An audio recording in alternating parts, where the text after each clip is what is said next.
Wala nang intro-intro. Ilabas na ang lechon. Sagot na namin ang handaan ngayong umaga. It's officially December. Nailista nyo na ba ang mga ihahanda sa Noche Buena? Kung hindi pa, abay, gulatin nyo sila. Sa mga lechon na ang lasa at itsura, aba, kakaiba. So, maalat, manamis-namis. Ang sikat na lechong Cebu, nilalantakan na rin dito sa Maynila.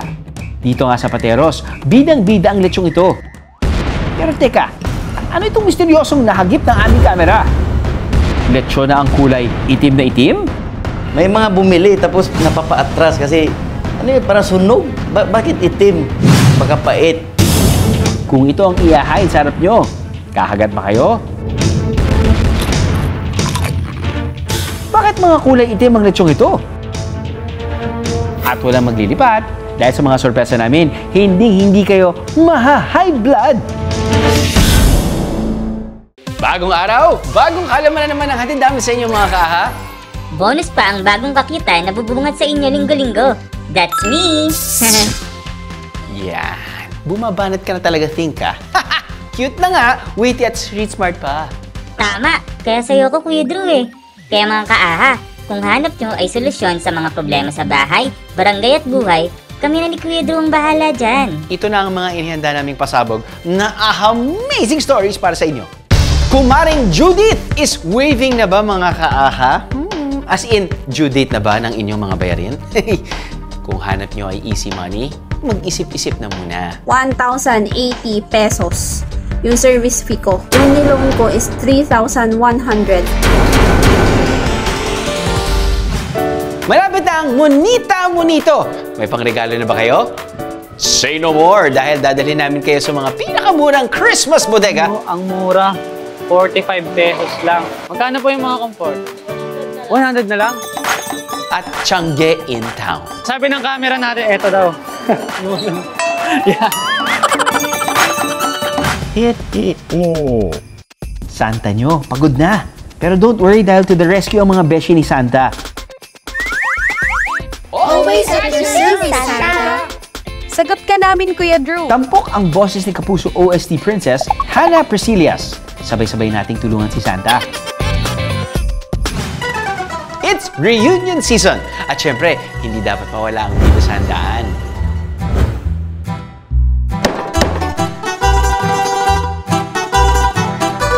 Ilabas na ang lechon.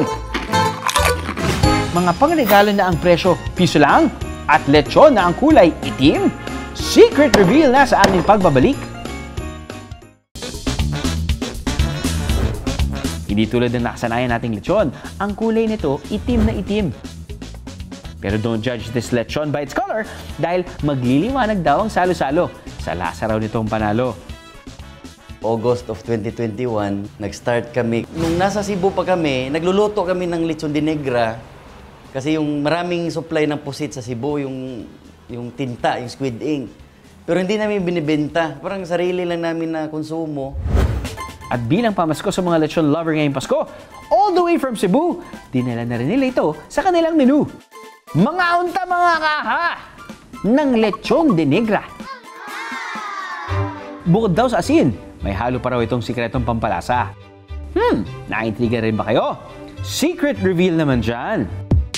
Dagdag lasa ang hatid ng sibuyas, bell pepper, siling berde at pula na may kasama pang spring onion.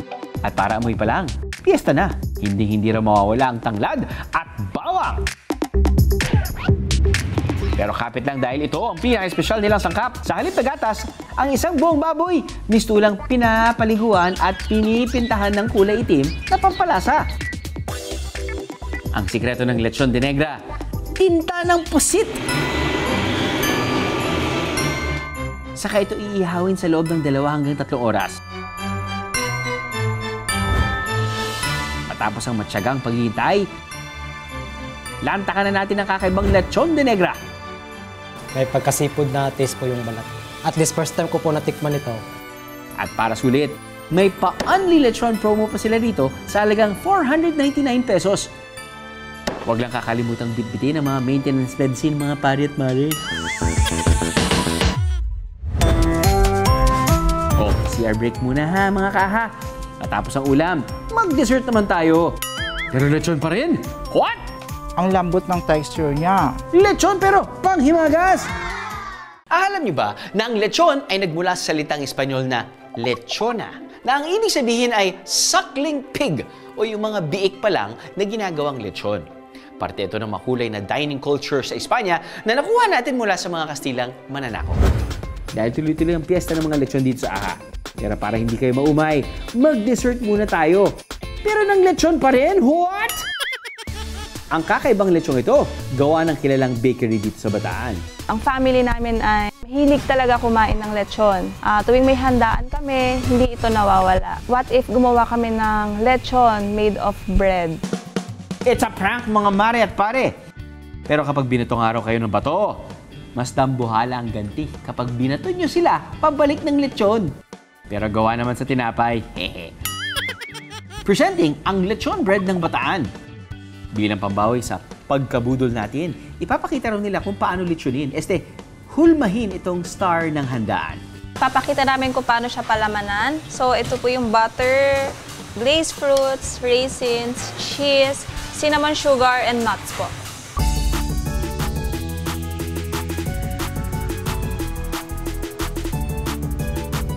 Inirolyo ito ng pahaba at hinayaan ng ilang sandali.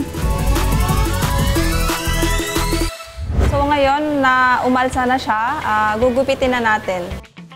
Ang isang gilid ng dough, gagawing mga binti at buntot ng lechon. Sanay na nga raw silang gumawa nito. Kita nyo naman ang hulma ng mukha. Akalain mong totoo.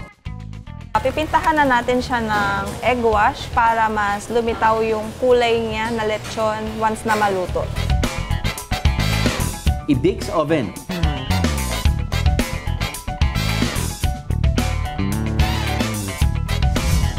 Just like that, may lechon ka na. Ito yung parang perfect din ipangpalit sa totoong lechon, lalo na sa mga health conscious. Sikat na sikat to. Matitikman na kita ngayon. Ang lambot ng texture niya. Masarap, bagay sa kape sa umaga. Katulad ko may high blood. Yung lechon, ito ay isang typical na pagkaing Pilipino tuwing may mga special na okasyon. Patunay ito na masyado nating pinagpapahalagahan ang Kapaskuhan. May handa mang lechon o wala ngayong Pasko? Wala namang masasarap pa sa ating salo-salo. Kasama ng ating pamilya na sinabayan pa ng malutong na tawanan. Mga panregalo na ang presyo, piso-piso lang. Tignan nyo naman, tagpipiso lang, oh. Piso napkin. Oh, di ba? Uy, may skincare pa dito, ah. Piso lang. At kung gipit din daw ngayong Pasko, huwag daw munang magpabudol ng mangutang. 1,080 pesos. Yung service fee ko. Yung niloan ko is 3,100. Pero ahang pinakamatindi, matuloy pa kaya ang Pasko kung si Santa pagod na? Always at your service, Santa! O huwag muna kayo mapagod ha, dahil marami pang amazing stories sa aming pagbabalik.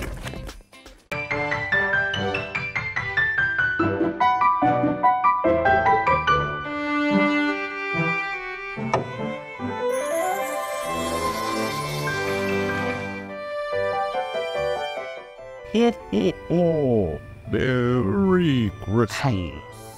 Santa, good morning. December 3 pa lang po. Loko, hindi ko na namamalayan ng mga araw. Ilang gabi na rin akong puyat sa pagbabasa ng mga sulat ng mga bata. Ako po, Santa nyo, pagod na. Paano mga regalo sa mga bata?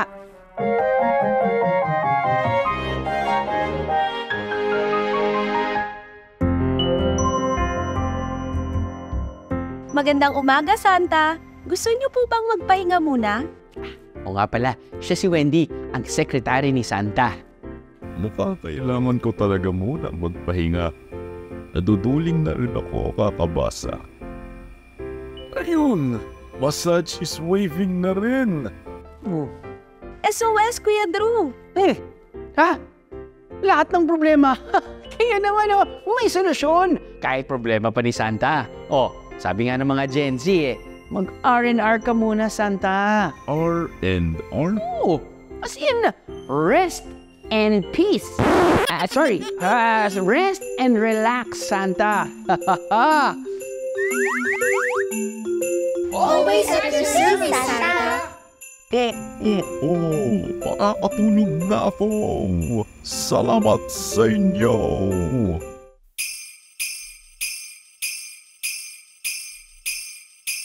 Sagot ka namin, Kuya Drew. Tutulong kaming lahat para tuloy na tuloy ang Pasko. Wow, good job. Thanks, ha? Oh, gaano nga ba karami ang sulat na babasahin natin? I made a list and checked it twice to find out who's naughty and nice. Bale, nasa 30 po. 30 lang naman pala. 30 million po actually. Mel, baka abutin na tayo ng bagong taon nito, Wendy. The quick brown fox jumped over the lazy dog.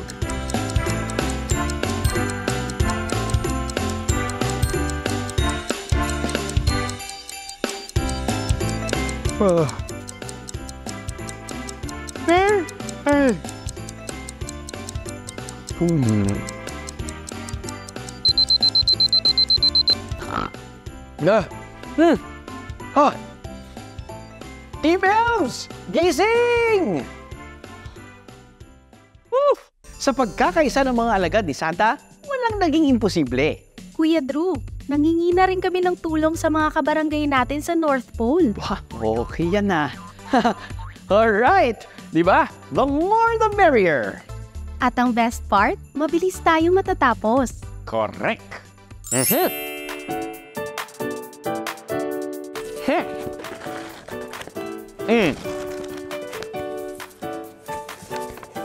Makalipas ang 3 araw, ready na ang mga regalo.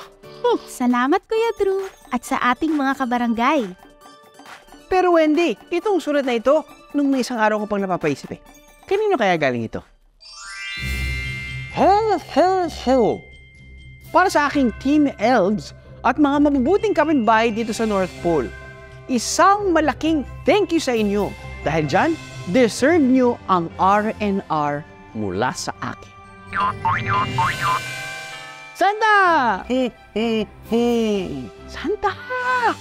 Saan po kayo galing at saan galing ito? Yes, yo. At ang R&R na tinutukoy ko riyan ay reward and recognition dahil lahat kayo ay naging nice and kind. Kasama kayo sa mga dapat pasalamatan ng mga bata sa darating na Pasko. Maraming salamat, Santa! Kapag napapagod, importante huminga at magpahinga. Huwag mahiyang humingi ng tulong. Dahil tandaan, ang tunay na diwa ng Pasko, nag-uugat sa pagbibigayan at pagmamahalan. Aha!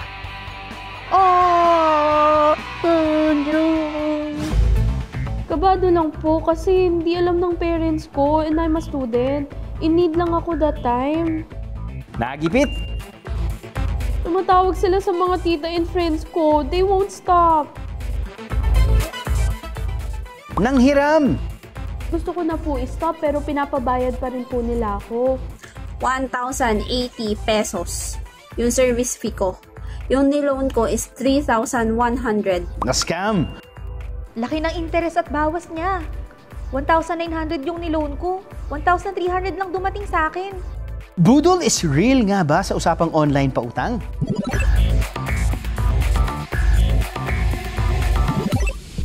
Parang kabuting nagsulputan ng iba't ibang lending companies o pautangan online. Ilang minuto lang, garantisadong magbibigyan na kayo ng halagang kailangan nyo. Easy money, di ba? Pero minsan, parang too good to be true ang ganitong kalakaran. Dahil ang maliit na halagang inutang, nauuwi raw sa katakot-takot na kahihiyan. Yay! May bagong gulo na naman tayong susolusyonan ngayong umaga. Pwedeng pautang, pahiram ng inyong umaga. Dahil speaking of utang, yan ang sakit sa ulo ng kumare natin. Tubong akla ng receptionist na si Kathleen. Hindi kalakihan ang kanyang sahod, kaya rumarakit pa siya sa pagtitinda ng mga damit. At nang kulangin sa kanyang puhunan, agad niyang naisipang humiram sa isang online lending company.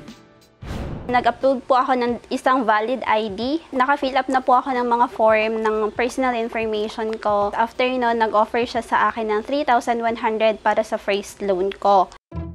Pero ang laking gulat ni Kathleen dahil kahit wala pang kontratang natatanggap, bigla na lang daw may pumasok na pera sa kanya. Real quick! Huh? Wala pong na-indicate doon sa application kung paano, ano yung terms, and ano po yung conditions. Bigla na lang pong pumasok sa GCash application ko yung pera. Teka, kung 3,100 pesos ang inutang, teka lang, 3,100 pesos, at binawasan ng 1,080 pesos processing fee, pumapatak na 2,020 pesos na lang ang natanggap ni Kathleen mula sa isang online lending app. Processing fee pa lang 30% na. Huh? Gano'n talaga ba yun? Ginto yarn? Para magsilbing babala sa iba, gumawa si Kathleen ng video. Pero ang tanong, may habol pa ba siya sa tila pambubudol daw ng online lending app? May mga pagkakataon ding dahil sa utang, hindi lang perang nawawala, kundi maging ang pagkakaibigan. Familiar ba kayo sa paluwagan? Paluwagan o torno ang tawag sa paraan ng pag-iipon ng pera kung saan ang bawat miyembro ng isang grupo nagbibigay ng kanya-kanyang napagkasunduang halaga o hulog na madalas ay kada araw, linggo o buwan. Sa kaso ng nakilala nating si Angelica, araw-araw silang naghuhulog ng 150 pesos. At kada linggo, sumasahod ang isa sa kanilang mga miyembro ng 1,050 pesos. Depende sa kanilang napag-usapang ikutan. That time, my friend, need niya talaga ng pera. And napagkasunduan namin na siya na yung unang makakakuha ng sahod. Pero 3 linggo raw matapos sumweldo ng nasabing kaibigan, abay, para na raw itong nakikipaglaro ng tagu-taguan. Mukhang ang paluwagan, nauwi sa pagipitan. Binibigyan niya ako ng paligoy-ligoy na information or sagot. Ang ending, inabunuhan na lang daw ni Angelica ang kulang ng kaibigan. Nung time ko na ako na yung sasahod or ako na yung makakuha ng pera, ayun, hindi ko siya nakuha ng buo. Tinry kong i-reach out yun kay na kailangan ko ng pera. Then, yun, hanggang sa umabot ng graduation ng high school, hindi niya pa rin ako babayaran. Hindi niya ako masyado pinapansin. Parang in terms sa kanya, parang friendship over.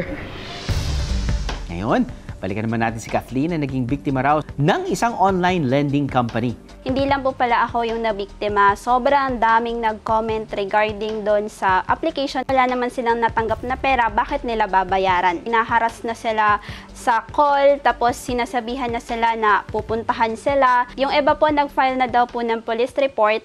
Para matulungan sina Kathleen sa hinaharap nilang problema sa online lending app na ito, kumonsulta tayo sa isang legal expert. You have to verify it before the Securities and Exchange Commissions or SEC. Andun po yung list ng mga authorized lending apps. So kailangan mag-a-agree po kayo kung magkano ba yung interest na makukuha. If not in writing or if not stipulated, then the interest is void. Sa aming pagsasaliksik, napag-alaman naming rehistrado naman sa SEC o Securities and Exchange Commission ang nasabing online company. Pero wala silang na-deklarang address, official website, o verified contact number. If you are receiving threats or harassment from the said online company, mag-i-issue ngayon sila ng cease and desist order. So, isa-shutdown po yung lending company at kumbaga grabe yung sinapit mong harassment coming from that lending company, it may also lead to imprisonment. Para makaiwas tayo sa mga ganitong budol sa pangungutang, to the rescue ang pambansang wealth coach at financial expert na si Chinkitan. Kung wala na talaga tayong mauutangan, ay pumunta tayo sa mga LGU or let's say mga tinatawag na co-op. At yung mga co-op na yan, kadalasan po ay nagbibigay po ng fair na interest. O, paano natin masasabi ng fair na interest? Siguro nasa 2 to 3% yan per month. Pag pumapalo ka na sa mga 5% pataas, medyo pabigat na po yan. Lalo na yung tinatawag nating 5-6 or 20% per month. Kaya mag-ingat-ingat po kayo dyan. Live below or within our means. Sa madaling salita, gumastos ayon sa ating kita. Pag tayo nabubuhay sa utang, di ba, anong gagawin po natin? Mangungutang tayo pambayad ng utang. Di ba? Tapos, pag lumabas mo ito, bayad utang, kulang utang, bayad utang, paikot-ikot lang. Tatandaan nyo po, you cannot solve a permanent problem with a temporary solution.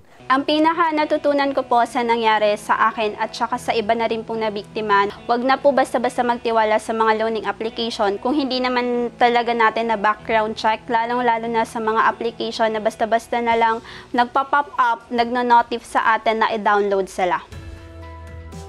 Utang na loob lang mga kaaha. Bago manghiram ng pera, alamin muna natin lahat ng mga halagang detalye. Dahil baka ang inaakalang pansamantalang kaginhawaan, mauwi sa panghabang buhay na kahiyan at kagipitan. Aha!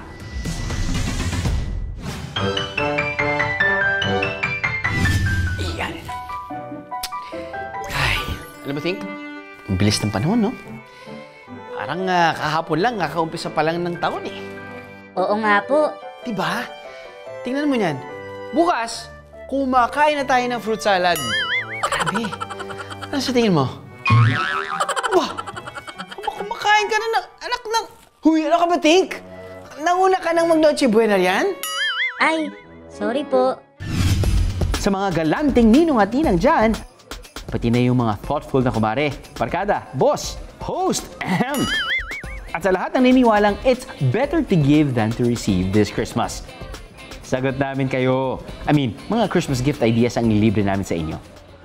Kasama ang bisita nating TikTok influencer na si Carl. Dito sa Muntinlupa, mura at bagsak presyong Christmas bagets ang ibinibida. Yun. Ay, wait. Kunin natin yung listahan ko. Something soft. Malambot? Uy! Na-tsempohan agad natin yung something soft. Ang lambot. Ayos to ah. Bundle na siya oh. Magkano kaya to? Uy! 40 lang. 40 lang guys. 40 pesos. Meron ka ng ilang piraso to? Check natin. 1, 2, 3, 4. 10 piraso. Perfect gift to para sa mga kapatid ko. Dahil sila ang palaging pinapahugas. Something na magagamit hanggang tumanda. Something na nagtatagal. Ay. Hindi pwede yung mga relasyon. Something na magtatagal. Ito talaga. Hindi lang ito magtatagal pag hinataw sa akin ito ng nanay ko. 5 pesos each. So ito, perfect gift to para dun sa isang BFF namin na nasa condo namin ngayon. Kasi lagi siya nakikihiram ng hanger sa amin sa mga damit. At daig nyo pa ang nanalo sa raffle sa kanilang mga piso deal. Ito yung tontawa ko guys. Kasi meron akong nakitang tagpipiso lang. Piso napkin. O, di ba? Piso lang siya lahat. Ito, mga ganito. Panghugas ng plato. Piso lang. Uy, may skincare pa dito ah. Piso lang. 849 lang, te. Akala ko 1,000. Ang mura naman ng inabot lang, no? Parang gusto ko pa mamili. Pero hindi pa tapos ang Christmas shopping ni Carl. Lipat naman tayo dito sa pinagkakaguluhang Christmas Tiangge dito sa Marikina. Na ang mga tinitinda, hindi raw nakabubutas ng bulsa. Ah, ito, something long. Para sa kapatid kong babae. Or sa bebe ko, pwede. Something long. Tulungan niyo ako mamili. Ito. Sabi ng camera natin, ito daw. Yeah. Sige, boss. Magkano to, boss? 950. 950? Wala nang tawad yun, boss? 900 na lang daw. So, ito na yung kukunin natin. Perfect na to. Teka, Carl. Ang sabi namin, maghanap ng pangregalo. Pero bakit parang ikaw yata ang gustong makatanggap ng pamasko ng fans mo dyan? Ayun ang mga laruan dito.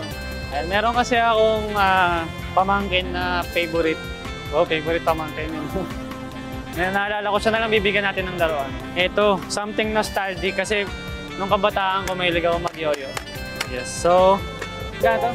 70. Wala nang bawas yun, boss? 70 lang po siya. Yan, oh. Marunong pa. At kalimutan na raw ang lahat, huwag lang ang ipangririgalo ni Carl sa kanyang nanay. Since yung mami ko kasi accountant siya, and alam kong magagamit niya to eh. May nakita ako eh. May nakita ako dito, calculator. Ito boss, magkano to? 250. Ito, 200. Doon tayo sa sa mas mura. Ito, 200. 200. Malaki na siya. Lagi nagaganon yung nanay ko pag pag nagkakwenta ng utang pala. Para sa 5 tao, ang kabuuang nagastos ni Carl, 1,490 pesos lang. Pumapatak na sa 300 pesos lang kada tao ang nagastos niya. Kaya sa mga naghahanda ng pang-exchange gifts o monito-monita, alam niyo na kung saan kayo susugod para makatipid. So ang monito-monita ay parang katumbas ng larong unggoyan ng mga Pilipino. Kasi hinuhulaan mo sino ang nagbibigay sa'yo ng regalo. Konsepto kasi ito ng reciprocity, o yung pagbibigayan sa kapwa na matagal ng practice ng mga Pilipino. Kuya Drew, tayo ba walang exchange gift? Ikaw naman, kala mo, nakalimutan kita. Siyempre meron! Think, Ikaw talaga. Ako rin po may regalo sa'yo. Huh? You didn't forget me? Thank you. Parang walang laman, pero magte-thank you pa. Nakaka-touch naman to. Ito na.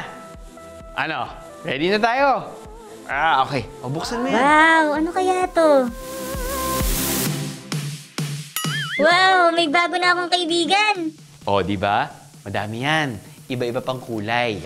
Ako naman Pwede ko bang i-open yung box? Pwede? Sige. Wow! Talagang gusto mo nang mag-early Noche Buena, ha? Siya. Sige na nga. December naman na Wala sa presyo, sa laki o sa dami. Nasusukat ang halaga ng mga regalo. Ang mahalaga ay galing ito sa puso. Yan ang hindi kailanman matutumbasan. Aha! Natapos na naman ang isang episode na puno ng kasiyahan, kaalaman at pagbabahagi ng kapaki-pakinabang na solusyon sa inyong mga suliranin. Naks! Problema sa bahay, barangay o buhay man, we got you! Yan! Apir tayo dyan, Ting. Paano? Next week ulit mga kaha. Mati, Kuya Drew, para sa mas kaabang-abang na mga kwentong kapupulutan ng aral. Para di nyo kami masyadong mamiss, pwede nyo kami bisitahin sa aming official Facebook page, AHA! At ang aming TikTok account at AHA_GMA. Next week, siksik, liglig at nagumapaw pa rin na fun kaalaman ang ibabahagi namin sa inyo. Dahil linggo-linggo, kayo ang panalo dito sa AHA!